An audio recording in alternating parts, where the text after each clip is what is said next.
Tarjaha Tadrija Mandalagam Sarjam Lokothaya Esha Etasmin. To some scholars, the world's oldest source of wisdom is in India. This chant is part of a spoken encyclopedia called the Veda. It is at least 5,000 years old and may represent the oldest body of technical knowledge known to man, with references to television, atomic energy, and interplanetary travel. Committed to paper 400 years ago, it is still the target of intensive research by scholars such as Padmasri Sivaramamurthy, the director of the National Museum of India. In ancient India, as all over the world, they had a desire to travel in the sky. We have the aerial car of the god of light Surya mentioned in the Rig Veda itself. We have also the Pushpaka Vimana, the wonderful aeroplane that could carry any number mentioned in the Ramayana. A real aerial car managed by an engine. The rishis could transport themselves to any planet that they wanted because of their siddhi.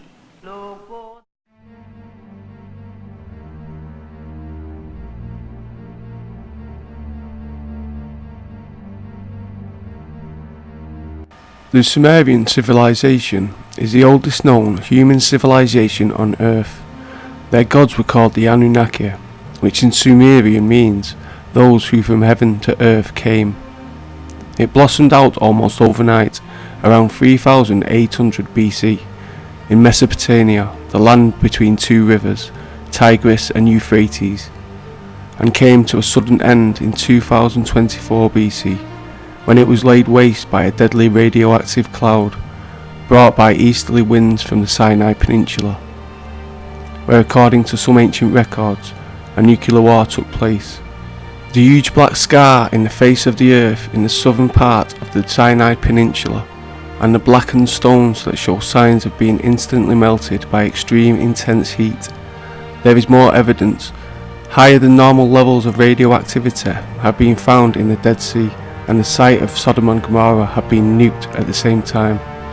And in the land of Summer itself, a recent study found that around the time of the destruction of Summer, there was a sudden climate change there, the nature of which is consistent with a nuclear fallout.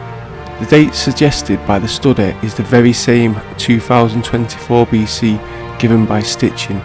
The Sumerian civilization disappeared around 2000 BC, just as suddenly as it appeared. It is clear that its fall was very tragic, as many Sumerian lamentation texts have been found bewailing the destruction and desolation of various Sumerian cities. All these lamentation texts blame the destruction of the use of some weapons of terror and some great deadly cloud. The detailed descriptions of their effects leave no doubt that these weapons of terror were nuclear weapons. It is the story of Sodom and Gomorrah. The Sumerian texts leave no doubt that the intercontinental ballistic missiles that dropped nuclear warheads on Sodom and Gomorrah were launched from Africa and belonged to the Anunnaki. The Sumerian era epic lists 5 cities along with a spaceport in the Sinai Peninsula that were nuked, Sodom and Gomorrah being only 2 of them. The Bible goes into more detail as to what was actually going on. History had it that following the invasion of the Pleiadians, helped by Abram, the Anunnaki met in their assembly and decided to nuke the spaceport, so that it did not fall into the hands of the Pleiadians. And with proper understanding of who the ancient gods really were, we can now properly address the question of why do we not see them and where did their advanced technologies go. Zachariah Stitching does not answer or even address this question, and for the most part he ends his Earth Chronicles in 2024 BC. In my research, I have found that all evidence points to the Anunnaki gods being overpowered and forced off Earth by Yahweh or Jehovah of Judeo-Christianity over the period from around 2000 BC to 1000 AD. The trouble started around 2000 BC, when just as the Anunnaki were fighting between themselves over whether Enki's son Marduk would get his wish to take control over the human settlements, from the other Anunnaki gods. Something very strange was happening to a man of Sumerian descent named Abraham. He received directions from some god. Logic suggests that this god was Yahweh of Judaism, but there is no direct proof of this so far. The first appearance of Yahweh on earth is at the time of the Exodus and the creation of the State of Israel in 1433 BC. But regarding the creation of humankind, Yahweh has his version of history that has been taught to people over the past 3,500 years. Enki was the devil. Enki appears in the Bible as Nanash, who seduced Adam and Eve. So who really was Yahweh? He was a god in the same sense in which the Anunnaki were gods. He was a ruler, a head of state of the Pleiadians. He led the human slaves out of Egypt and into Palestine, the land he had chosen for his state of Israel. Like the Anunnaki, he was also a real physical force, not a myth in people's minds. Some thinkers have puzzled by how could the Jews so easily escape the Pharaoh's troops and defeat all the indigenous people of Canaan, who put up a defence against their invasion, even though the Jews were never particularly good warriors. Along the way to their promised land, they sacked the great city of Jericho. Jericho was the oldest city on earth, built around 8500 BC. Jericho was obviously built by the Anunnaki, not by humans. As the oldest city on earth and a major Anunnaki fortress, it was a repository of cultural valuables for thousands of years. The Jews laid it waste. But the question is, how did they manage to do it? Jericho was a major Anunnaki outpost and certainly very well fortified. How could a mob armed with weapons no more advanced than axes and spears overpower a fortified Anunnaki city with advanced weapons? The Hebrews themselves, of course, say their God Yahweh helped them do it, and indeed he did. A close reading of the Bible reveals that as the Jews were marching from Egypt to their promised land, there was a UFO flying overhead. The accounts from the other side of the conflict confirm this. Yahweh was indeed responsible, and it was his ship that overpowered the defences put up by the indigenous people of Canaan and their Anunnaki leaders. This is how the Judeo-Christianic God forced the Anunnaki and their slave human followers out of Palestine. A force known as Sidley was said to exist in the world of the ancients. Using Sidley, they could transport themselves anywhere on Earth, into the skies, and finally to other planets. What was Sidley, and who brought it to Earth? If the tales and images of space travel were limited to India, they could be dismissed as the product of overworked imaginations. But how then could we account for primitive drawings in the rocks of Indio County, California?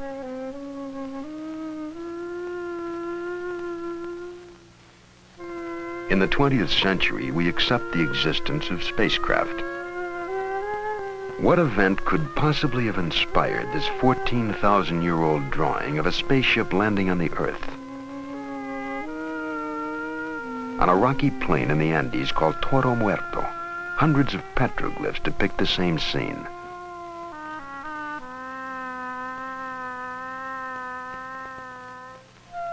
Are ancient figures with spacesuit-like costumes the record of beings actually encountered?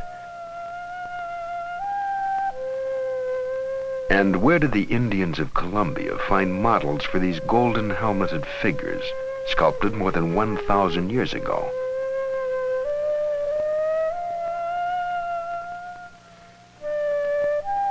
The same people molded these golden objects, which look startlingly like a modern delta-wing jet fighter plane.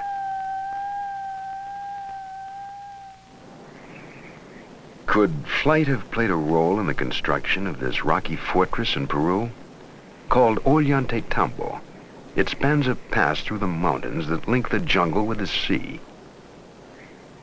The Inca builders were accomplished stonemasons who built a chain of fortresses across the Andes.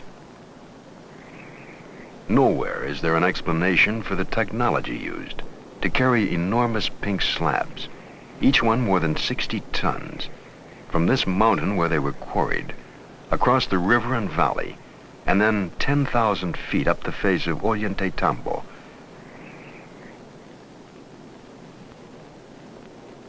Could it be explained by a force known in ancient India as Sidli?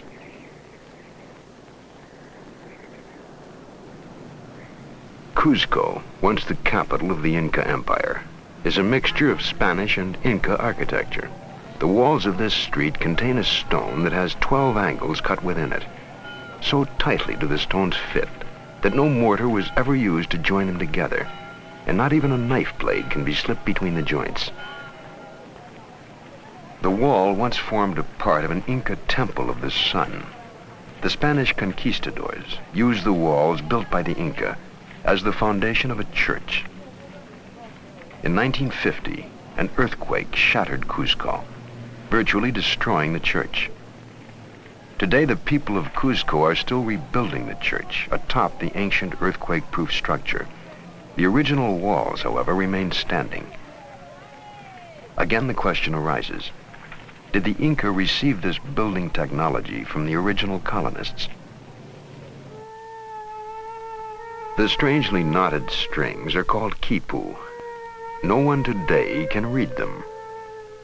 But when the Spaniards first came to Peru, the Inca kings would call upon their rememberers who would consult the quipu and account for every kernel of corn and man, woman, and child in the empire. But the quipu were more than a numerical accounting system, for with it an accomplished rememberer could call forth epic poems, historic dates, and events. The knots show how the decimal system was used, but added to them were colored threads that offered subtle nuances and shades of meaning that are forever lost to us.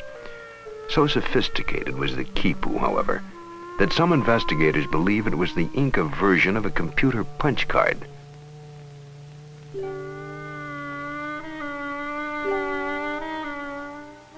An enormous crystal was placed in a Mochica grave more than 1,500 years ago.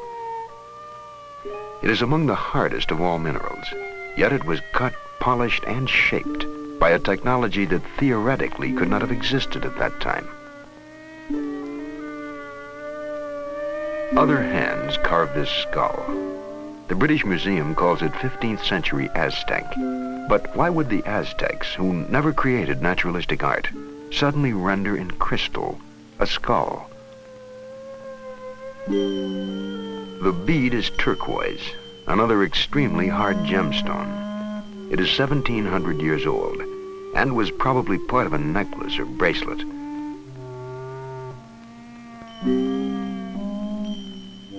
The hole in each bead has a diameter of 0.19 millimeters.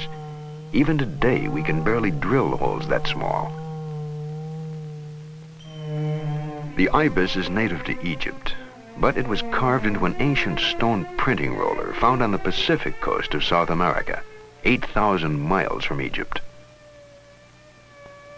These 1,500-year-old pottery figures form a portrait collection that depicts the races of man. All are separated by time and distance, and yet somehow the potters of an Indian tribe called the Mochica cataloged races they theoretically should never have encountered.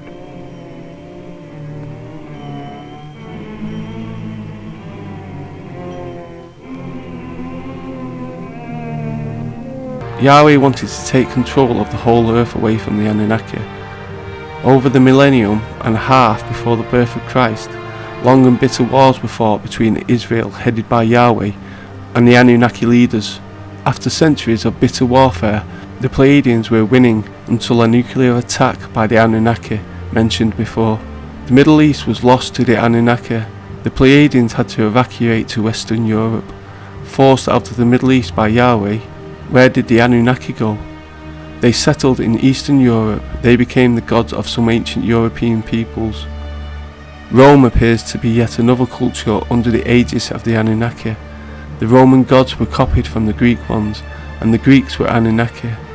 The head of the Roman pantheon was generally thought as Jupiter, a parallel of the Greek Zeus, whom I have determined to be the same person of the Hittite Baal and the Semitic Shamash, the commander of space operations of the Anunnaki.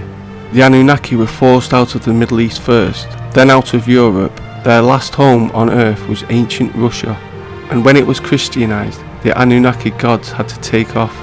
in their rockets and leave Earth. Many of them probably went back to their home planets, but others may be closer, no farther than the moon. Muslims recognise Allah as the moon god, and there is plenty of moon symbolism in Islam. The Anunnaki controlled the Middle East through Islam. After the Anunnaki left the Middle East, the people living there continued to worship them. Chief among them in certain lands was Allah. The timing only confirms this hypothesis, as this was all happening in exactly the same time, with Europe and Russia becoming Christian. Besides the general evidence for a non-active human base on the moon, it is widely rumoured in certain circles that the US astronauts received very little welcome from the operators of this base. The moon program was hastily abandoned as a result. I also suspect that the Soviets never went to the moon, not because they couldn't, because they already knew. If this moon base is under Anunnaki control, as I suspect, their lack of hospitality is quite understandable. When the European thinkers of the Renaissance rediscovered the ancient Egyptian teachings, they associated themselves first and foremost with the Egyptian goddess Isis. Stitching has shown that Isis was great-great-grandmother of Anunnaki leader Enki. Enki led a separate faction of the Anunnaki that I believe was partially Syrian, as Enki's mother was apparently from Sirius, the brightest star as seen from the Earth. It seems like several attempts were made to recover the Earth, long after it was taken over by the Pleiadians, and all other Anunnaki fled in their spaceships. As it turns out, a very well-known city on Earth that still bears her name. That city is Paris.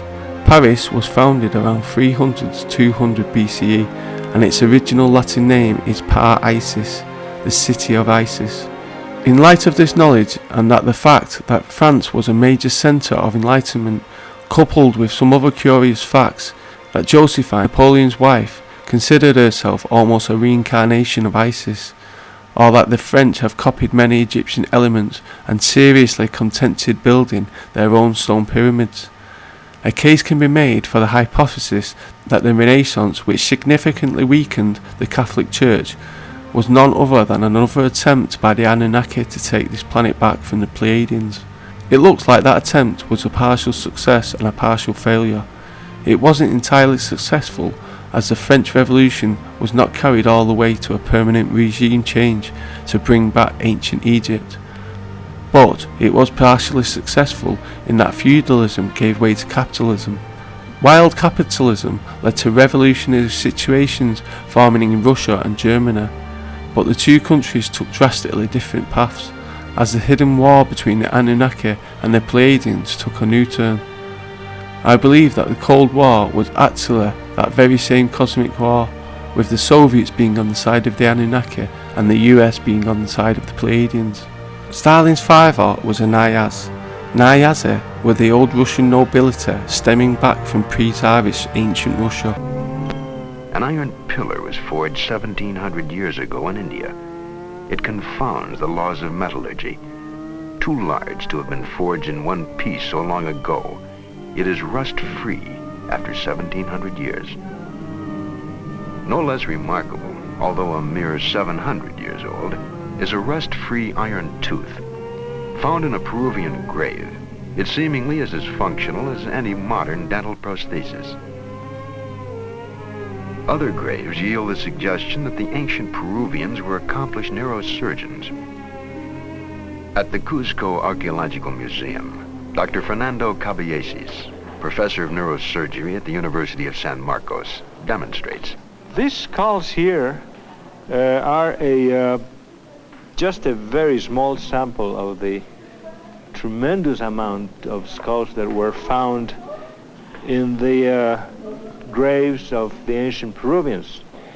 I think that all in all, we have studied more than 10,000 skulls that have been unearthed. Now, these are some of the instruments that they used. This is called the Tumi knife, which was used this way, just to open the scalp. This cannot be used in the bone. To open the bone, they used other bronze instruments like this, just to pry up the bone, like here, prying up the bone. There are some other odd instruments like this, just to make these indentations. And there are at least two dozen different other instruments that were used also. This one here is a very interesting specimen. It shows a very persistent surgeon. You find here that this man suffered 4 operations, and he survived every one of them. Either it was a very sick man or a very persistent individual who operated on them. But he was a very good technician, because after all, these areas, especially these 2 openings, are right over very, very dangerous sites that even right now, with all the techniques that we use now, we would just be very much afraid of operating in these sites. And this man really survived these operations. In Calca, near here, near Cusco, where about, I would say, 85% of these skulls show healed trephanations. 85% of survivals from skull operations is a pretty good and excellent result. At the Yerkes Regional Primate Center, scientists implant monkeys with electrodes.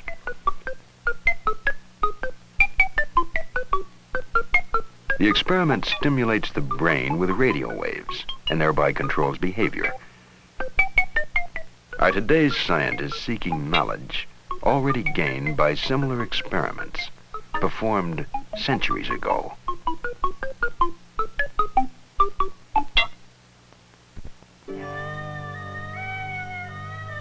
In 1947, a Bedouin boy found the first of the Dead Sea Scrolls in the caves of Qumran. At least 2,200 years old, they bring us closer to the original Bible than any other source, and contain clear references to holy ones descending from the heavens. While biblical scholars study the scrolls for their theological implications, other scientists have looked to the Bible for evidence of extraterrestrial visits to the Earth. An aerospace engineer at NASA's Marshall Space Flight Center, Joseph Blumrich, has found in the visions of Ezekiel a technical description of a spaceship. The prophet Ezekiel describes 4 encounters with spaceships. At first he saw clouds, fire, and he heard noise coming out from the sky out of the north. And as the vehicle approached, apparently it came rather quite in his direction, he observed what he calls living creatures. What Ezekiel calls the living creatures had straight legs and round feet, or calf's feet sometimes they're called. And it was the description of these landing legs that made me take the book of Ezekiel serious from an engineering point of view.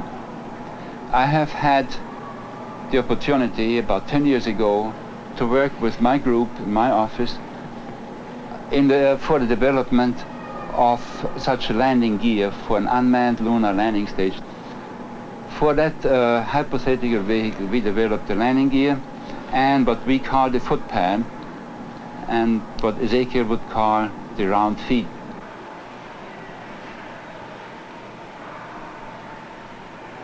Translating Ezekiel into engineering terms, Mr. Blumrich had these artist sketches made of a landing vehicle supported by 4 helicopter units. One of the interesting examples of Ezekiel's ability to observe and to describe are the faces he sees on these living creatures. He sees 4 of them, an oxen, an eagle, a man, and so on. They are located at the top of these helicopter units, and consequently they contribute to his impression of having some living creatures in front of him. What they actually are is quite interesting. Now, some helicopters, in particular in this case this one, needs protection, just some hood around to protect them against dust or weather and so on. And such sheet metal structures will have cutouts will have humps in order to accommodate levels or rods which are below them, and they do have they may have the distinct appearance of faces. We have a number of such face-like structures, like for instance the Gemini capsule. Then we have very interesting feature that looks like a monster, and every one of the audience will remember to have seen faces in rocks, in old trees and tree stumps.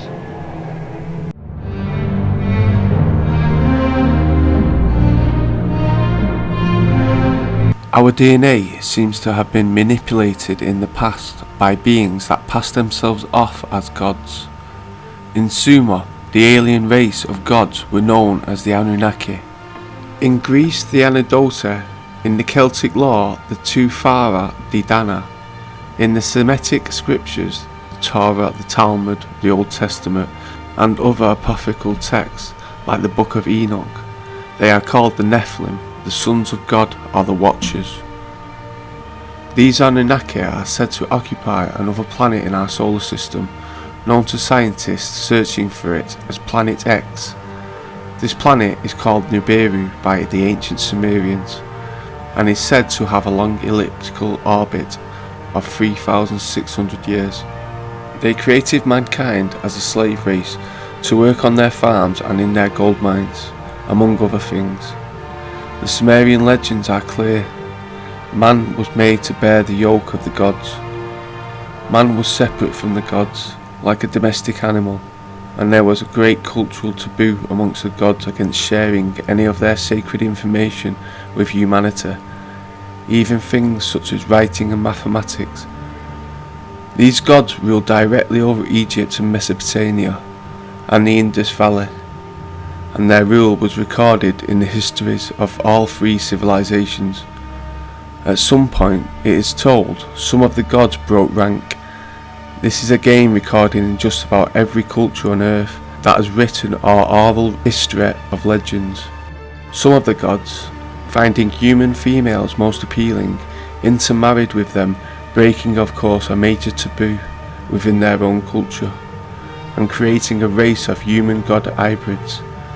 However, these actions, the interbreeding and sharing of secrets with humans, incurred the wrath of the Most High God, and a number of other gods who were disgusted by this interbreeding. This sparked the massive devastating battle of the gods that has come down to us in legends, both the war in heaven and the deluge. Interestingly, this flood is mentioned in the legends of almost every ancient culture on earth. According to Stitchin, while the Anunnaki production of gold was increased by mining in South Africa, so was the physical effort to extract it. After continuous day and night gold mining, the South African Anunnaki mine workers revolted. The mutiny was resolved through the intercession of the brother-sister gods of the Anunnaki, Enki and Ninharsag, by genetically engineering an ape woman to create a replacement labourer. After considerable trial and error, according to the Sumerian story, a suitable worker was developed. Capable of gene manipulation technology, the Anunnaki implanted the ape woman's egg into a surrogate Anunnaki maiden. This early hybrid could not sexually reproduce, but at a later time some of the hybrids, referred to as blackheads in the Sumerian tablets, were moved from Africa to a place the Sumerians called Eden in Mesopotamia, and further engineered to be able to sexually reproduce. This is the cloud forest of the Amazon. It is a remote and inhospitable place. Yet last year, deep in the jungle, one of the most remarkable archaeological finds of the century was made. A sacred burial ground full of ancient mummies was discovered. Soon, rumors spread that these mummies were different to any ever found before in South America, that they had discovered a lost race of people, until now assumed to be nothing but legend. The chroniclers always describe them as beautiful people, tall, nice, lighter complexion. The Spaniards reported that there were blue-eyed blonde people in Chachapoyas or in the Cloud people. The Incas found them to be the most beautiful women in the empire, and they were sought after by the Inca kings. Who were these people, laid to rest in high mountain tombs? And what were they doing there? The debate has been raging about the Anunnaki, not whether they exist, nor whether they have been to Earth, as the evidence of them being here is overwhelming. That non-acceptance of the Anunnaki presence on Earth is only for those in denial of the truth. The debate is whether they are still here today.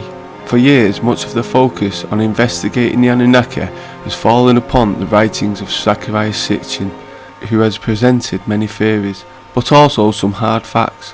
Are the Anunnaki still on Earth? The Anunnaki have forced humans to build huge structures such as the pyramids in Egypt and the Americas. Huge statues like those found in the Pacific Islands, huge runways and identification monuments for crafts visible to observers from the air. Many of these items have been designed by advanced cultures. The Anunnaki control religion and education and make certain that true knowledge is very difficult to acquire. They use propaganda and disinformation to confuse, program and control the people they enslave. It is important that misinformation and disinformation are mixed with enough truth to fool people, otherwise they would be useless tools. Religious inquisitions show that how thoroughly ignorance was once imposed upon the people. Today such inquisitions are accomplished more subtly by skeptics and disinformation agents who use tools like scorn or ridicule. Those who dare to go against the system are persecuted. Many have said that the human condition is explained away by human greed. Adam Smith and Anunnaki even dare to say, in The Wealth of Nations, that everyone's greed leads to everyone's good. This is one of the many lies that the Anunnaki spread, and it is the foundation of what we call capitalism today.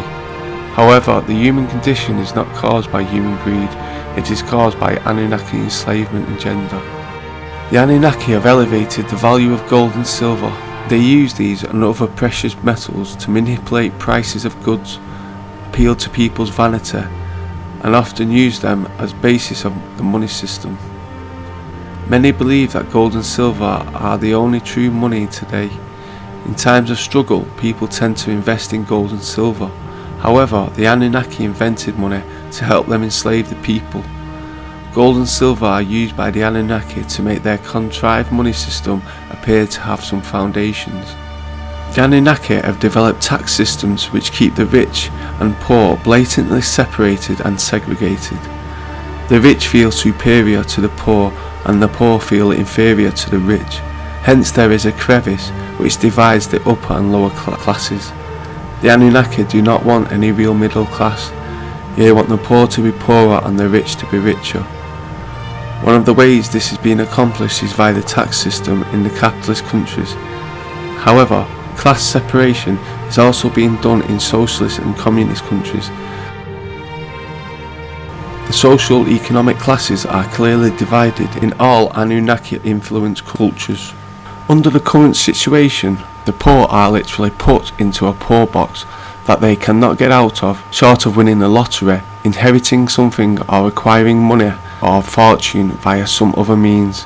Often those other means are very shadowy. Slavery is the mainstream of the Anunnaki. It can be seen throughout history. Today, slavery still exists and it is flourishing in many countries in the Western and Eastern world. This can be seen in child labour situations, forced labour, and especially in the sex industry, most especially in third world countries. The most vulnerable to exploitation are women and children of the poorer classes. This is the Anunnaki exploitive trait. The Anunnaki run a war economy, and real peace is never considered by them. Before the Industrial Revolution, technological advances were literally at a standstill for untold centuries. This allowed them to better enslave and control the people. The Anunnaki needed the advanced technology to finalise their plans and totally enslave the inhabitants on Earth, with the NWO under a single power with a single police force. The The Anunnaki can come in any type of body or gender for purposes of affecting the New World Order. They can be of any nationality, race, creed, career or religion. Reading Stitching's material, he has painted these evil aliens as palatable as possible by presenting the story that they are trying to save their own planet, and leaves the readers to believe that after this is accomplished they would leave without a trace, so to speak. But the Anunnaki came here to conquer and enslave, not for any worthy purpose whatsoever, nor will they leave voluntarily. For whatever reason, Sitchin's treatment of the Anunnaki comes across as propaganda. Sitchin is an Anunnaki apologist, it seems. His writings come across as protecting the Anunnaki history. The mummies were found in the northeast of Peru, on the far side of the Andes.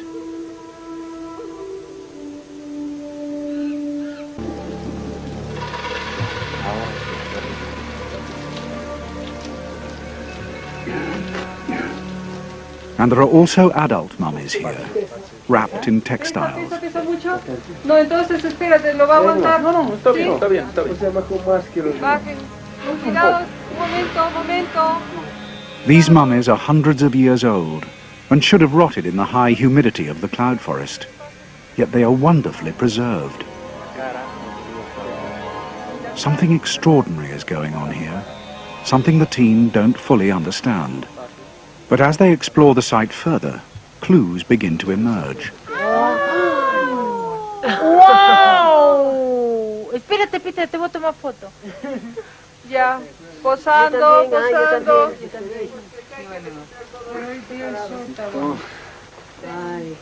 Precioso. Agárralo así. Extiéndelo despacito. Lento.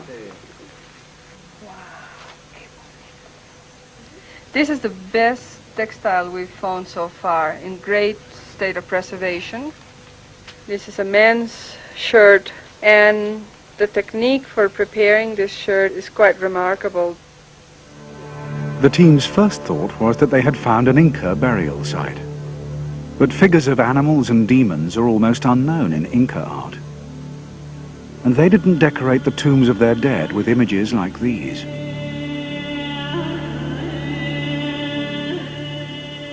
Y este, Peter,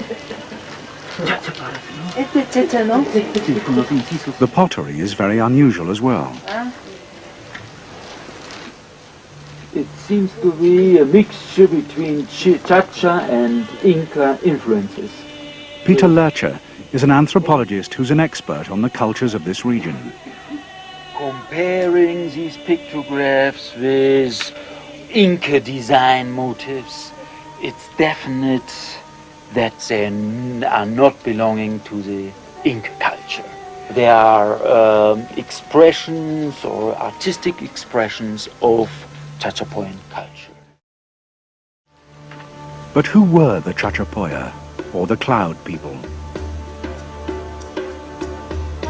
They are first mentioned in the Chronicles, books written by Spanish priests, but based on stories told by the Inca. The books speak of an Inca emperor who marched his army into the cloud forest in the 1480s and was astonished to find a great civilization there. These stories were dismissed as legends, but not by explorer Jean Savoy. The only thing I knew about the Chachapoyas is what I had read in the Spanish Chronicles regarding the conquest of the Chachapoyas kingdom by the Inca Tupac Yupanqui, who reported that he had conquered 7 great cities. I didn't believe that those cities that he had conquered had been found. So I decided to launch an expedition to Chachapoyas to find the Cloud People.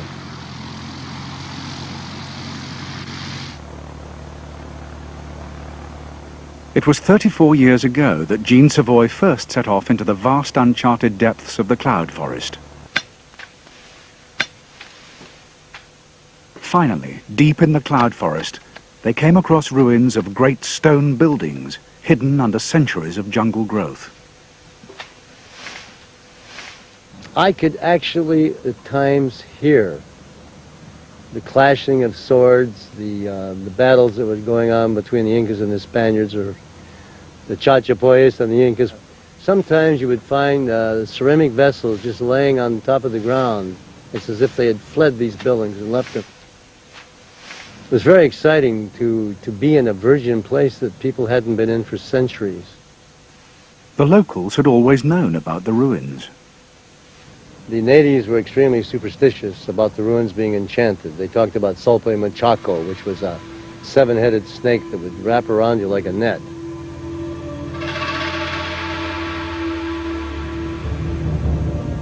And they were actually terrified. They figured that they would be changed to stone.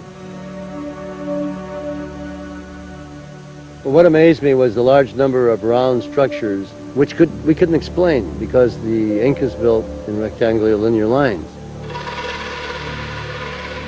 These buildings were shaped and decorated in a fashion never before seen in Peru. And Jean Savoy found something else that the Inca had talked about: cliff tombs. When the Inca Tupac Yupanqui invaded Chachapoyas, he stated, what I find amazing was the tombs that they built up in the cliffs that housed the chiefs and the overlords of the Chachapoyas kingdom. When he discovered cliff tombs exactly like those described by the Inca, and like none other in South America, Savoy was convinced that he had indeed found the last resting place of the Cloud people.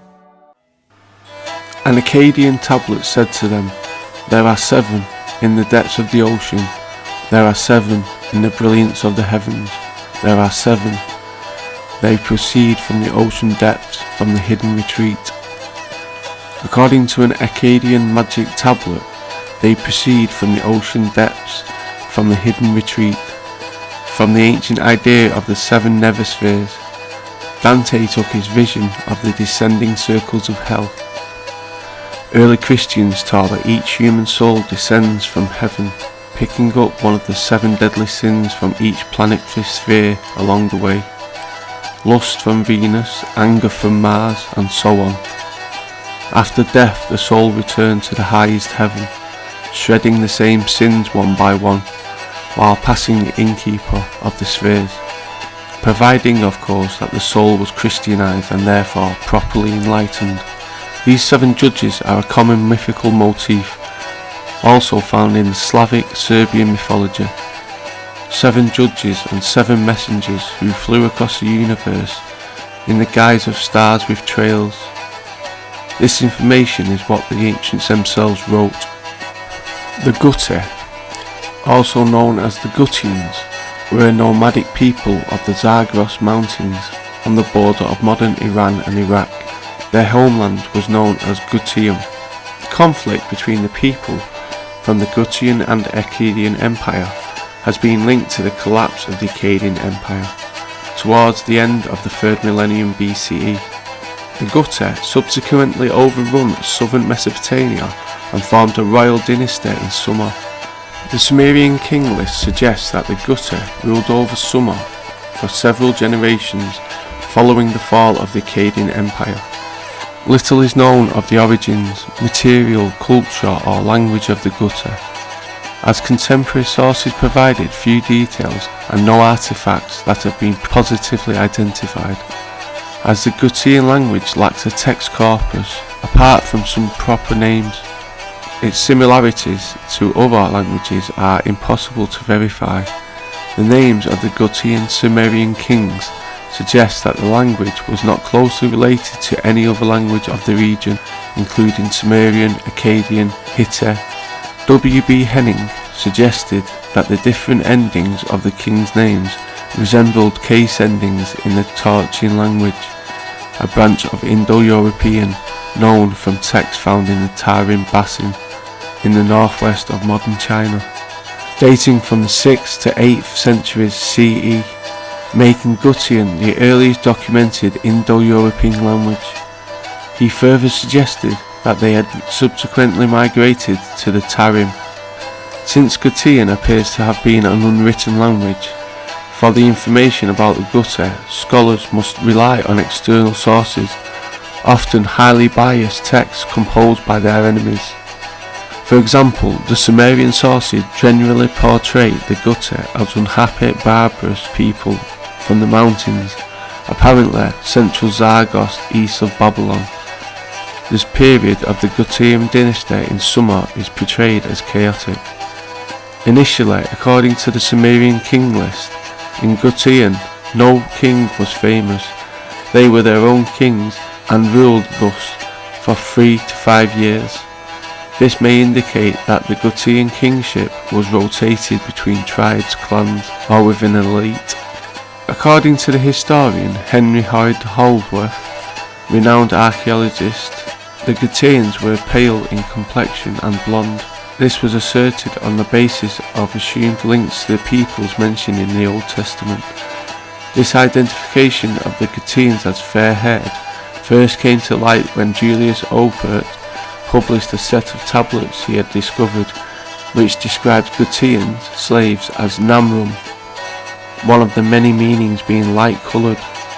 This racial character of the Gutians as blonde or being light-skinned was also claimed in 1899 and later by historian Sidley Smith in his History of the Assyrian 1928. Inside the tomb are mummies with their hands bound over their eyes. There are also a large number of mummies wrapped in sackcloth, with faces stitched on the outside. Wow,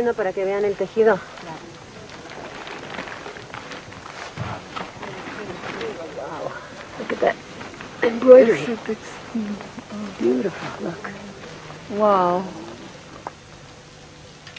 Oh my gosh. Joey's saying a really big one's coming up. No. ¿Qué tan grande, Joey? Okay. Esa es la grandota. These mummies seem to be physically different as well. Yeah?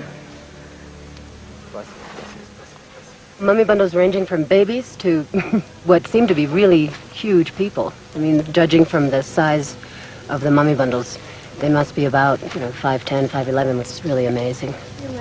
I've never been in a situation where I've been handed one mummy after another and just handed it to Sonia, who puts a label on it and then takes it off for storage in the cave and for bundling up for its journey to Laimi Bamba. The fact that the mummies are tall is potentially very significant. Buried deep in the Spanish chronicles are fascinating passages describing the Cloud People as beautiful and tall. They were a bit different to Andean people, and up till today, Chachapoyas, local people, look a bit different to other Andean people. That is reflected in the mummies. I think when the chroniclers said beautiful, it's because they were different and they were strong. Through the bones, they were taller, they were more robust, and if they had to live in this area, certainly they had to be more robust. Near the lake where the mummies were found is the great fortress of Quelap, which is over 1,000 years old. Almost certainly built by the Cloud People, Quelap is the most monumental structure in the Americas. Its incredible walls are over 60 feet high and stretch for more than 2/3 of a mile. The Great Pyramid of Egypt is a wonder of the world, yet this fortress was built from 2.5 times as much granite, all of which was carried to a mountaintop over 9,000 feet above sea level. Over 500 years ago, the people of Peru knew the secrets of using herbs and chemicals to preserve the human body.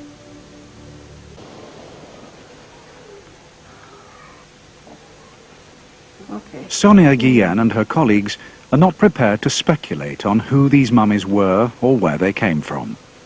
They plan to do DNA analysis and skin testing, which may answer some of these questions.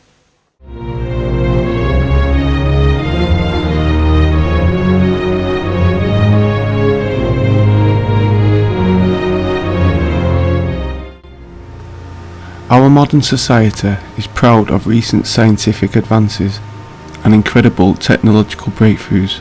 We have undoubtedly come a long way, and we hear almost every day of new effective high-tech products that are meant to improve our lives. Yet, every now and then we come across some ancient forgotten artifact that makes us stop and reevaluate the world we are living in. Are we really so smart? Maybe we don't give the ancients the credit they deserve. Perhaps some of our inventions are nothing but reinventions and things that existed in the distant past. The telephone was officially invented in the 1870s when two inventors, Elisha Gray and Alexander Graham Bell, both independently designed devices that could transmit speech electrically. Both rushed their respective designs to the patent office within hours of each other. However, Alexander Graham Bell patented his telephone first.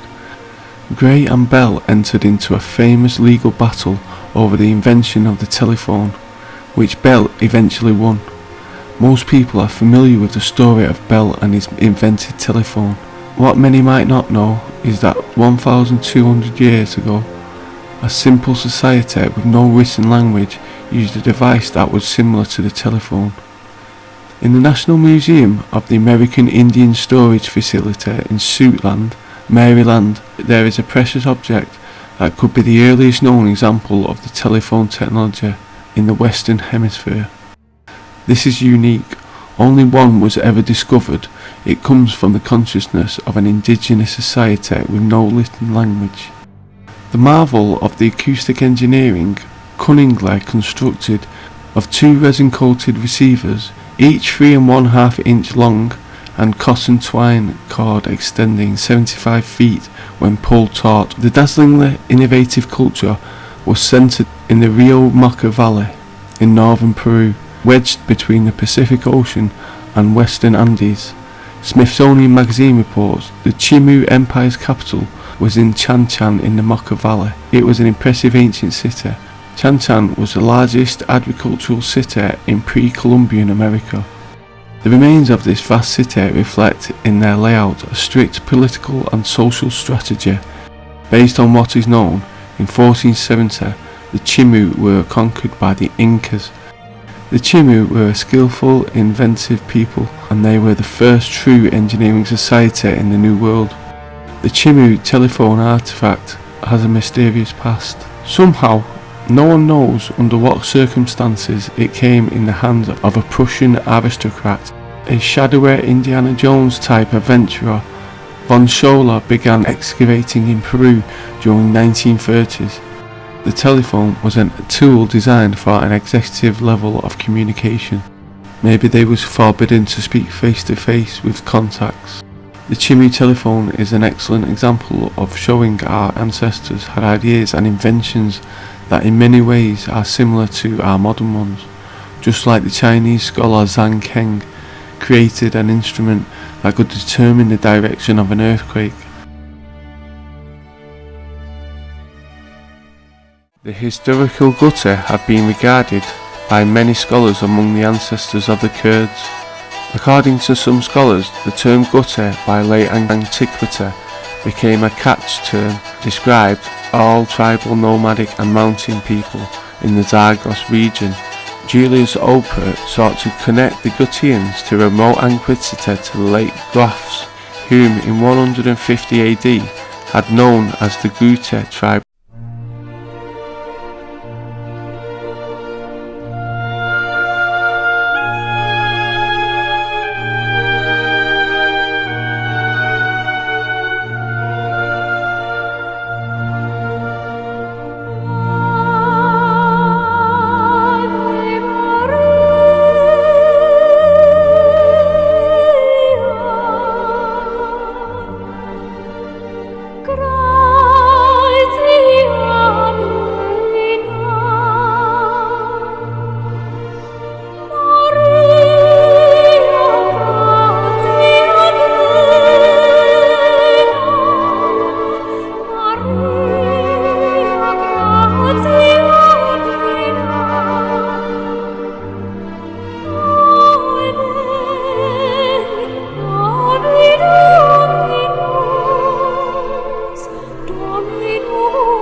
Jericho was built more than 9,000 years ago. Here man has lived continuously for a longer period of time than anywhere else on the face of the earth. And here remains one of the most puzzling of ancient mysteries. Great walls 12 feet thick made the city impregnable. But Joshua called upon his priests to blow their trumpets, and the walls came tumbling down. But how?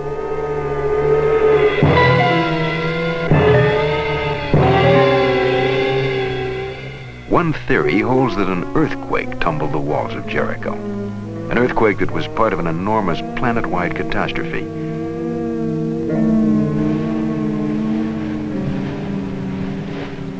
Around the world are indications of great disasters that might have caused the gods, themselves colonists on an alien planet, to flee impending doom. Did their departure inspire all the myths of Atlantis? Could there have been several colonies, blurred by time into the one Atlantis first reported by Plato? Are legends, in fact, the histories of visitors from afar who colonized the earth? Plato told of a fabulous kingdom that was then more than 9,000 years old. Whatever fragrant things there now are in the earth, or woods, or essences which distill from fruit and flower, grew and thrived in that land, wrote Plato. They constructed buildings about them and planted suitable trees. Some of their buildings were simple, but in others they put together different stones, varying the color to please the eye and to be a natural source of delight. They had such an amount of wealth as was never possessed by kings and potentates, and is not likely ever to be again. The entire area was densely crowded and kept up a multitudinous sound of human voices and din and clatter of all sorts night and day. There were kings' baths, and there were separate baths for women, and to each of them they gave as much adornment as possible. There were many temples built and dedicated to the gods, also gardens and places of exercise.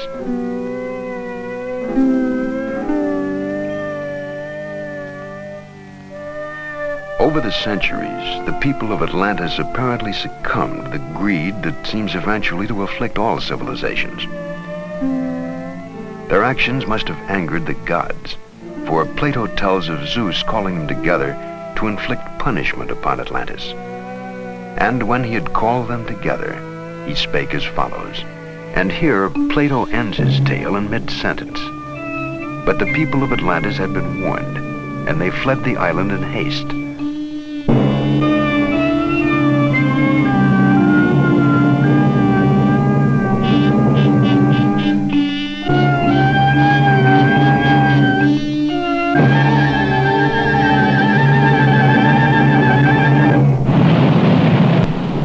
Then Zeus must have spoken, for the island was shattered by what may have been the most powerful volcanic explosion ever known. Immense tidal waves and earthquakes followed the eruption.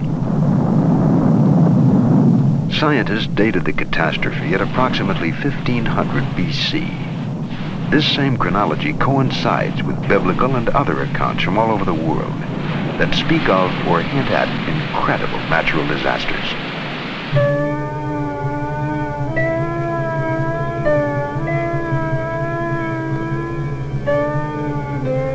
In Plato's time, this island was known as Thera. Today it is called Santorini.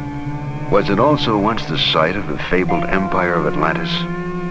We may never know, but the ruins of some ancient civilization are here, buried under a 250-foot layer of ash and pumice that covered the island 3,500 years ago.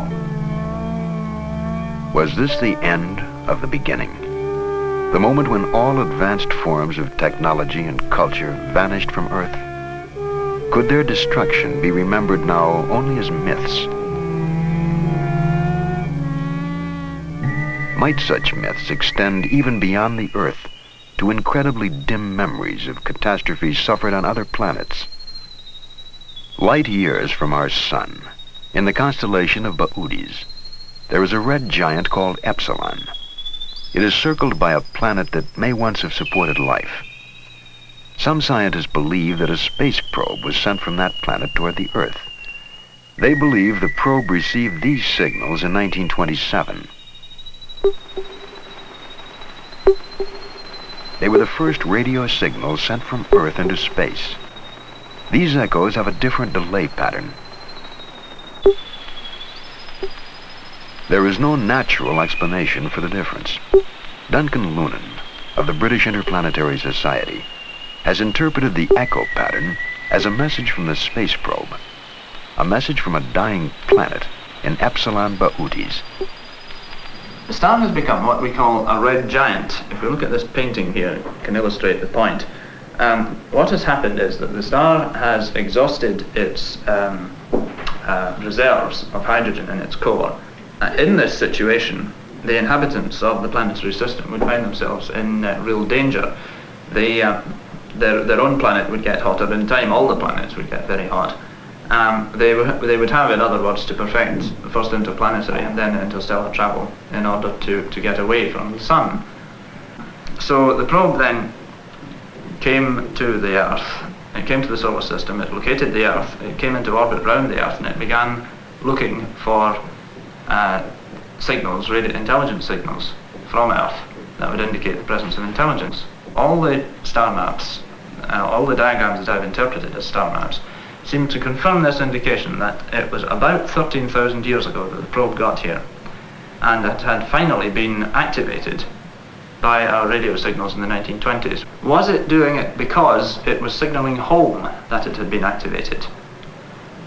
If so, and if there's anyone there to hear it, perhaps in about another 150 years we could expect to hear something from these people. It's possible that in the course of our history and in the last 13,000 years that ships from Epsilon Bootes have come here, have conducted survey missions, possibly even had small settlements established here for a time and pulled out again. It is possible that visitors from Epsilon Bootes arrived 13,000 years ago. Perhaps a city in Peru, abandoned 3,000 years ago, was the base. It once held 100,000 people. Why did they flee? We will never know, for they left nothing of themselves, no trace of their presence, except a silent city of mud walls. Might they have been colonists recalled to base in the face of an impending catastrophe? What happened here, on this windy plain, halfway between the sea and the sky? The only witness is a mute stone god who looks out at the ruins of a once great civilization and weeps. It has been estimated there exist 50,000 civilizations more advanced than the one we know. If only one of those civilizations saw its sun dying, it could have seeded the Earth. Someday, somewhere in the galaxies, we may encounter life that is remarkably similar to ourselves, and we will be able to confirm that the faint traces of ancient mysteries are the imprints of our ancestors from space.